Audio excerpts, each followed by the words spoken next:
देखुवे सबू भेराइटर पकड़ा जो भेराइटर पकड़ा खोजे सबू भेराइटर पकड़ा ये मिलूँ। ऑक्टोपस रो पकोड़ा प्राइस केते रहउची? माने गोटे पकोड़ार 1000 टका पकोड़ा। समुद्र पानी माड़ी आसला समुद्र पानी पळि आस। जय जगन्नाथ मो पक्षरे देखुथिबो जिंदगी रे जति माछ देखि नथिली कि एते प्रकार माछ अछि सेते भेराइटर माछ चिंगुडी कोन कंकड़ा सबु छणा हो जाउछ भाई तेलर सबु चिंगुडी चिंगुडी पकोड़ा स्टार फिश माने किछि एमिति किछि दुनिया रे नाही ताको छाणु नाथि सबु छाणी देउछन्ती आ सबु जिंस र अछि गोटे गोटे करी देखौछि कोन कोन सबु छणा होछ लोकडी सबु खाउछन्ती देखिया कोन होछ आस। ऑक्टोपस रो पकोड़ा प्राइस केते रहउची? एटा साइज अनुसार छोटो होचे बड़ होचे एटा मीडियम साइज 250 टका एटा कोन स्क्विड 2 पीस 100 टका स्क्विड 2 पीस 100 टका।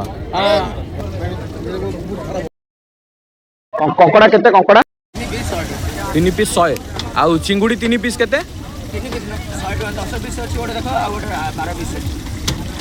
लोक मैंने ठंडा शीत पागे बसिकी समुद्र कूल पकोड़ा को धाए धाए कर खाऊँ जब नॉर्मल चिकेन पकोड़ा खाइला भाया आ बहुत भेराइटर पकोड़ा थाए चिंगुड़ी कंकड़ा जेलीफिश स्टार फिश आउरी भी बहुत बहुत भेराइटर सब ना कही पकेले भाई मोर ना मन रहा आपण मैंने जदि देखुंत कौ फिश कौन अच्छी कमेंट करके लिखु आपणकर भी जदि एमती पकोड़ा खाइबार अच्छी समुद्र कूल लोकेशन टाक देखते आउ चिंगुड़ी ठू लगे सब भेराइटर पकोड़ा आसिक ये भी गोटा कौ फिश अच्छी सब आसिक खातु।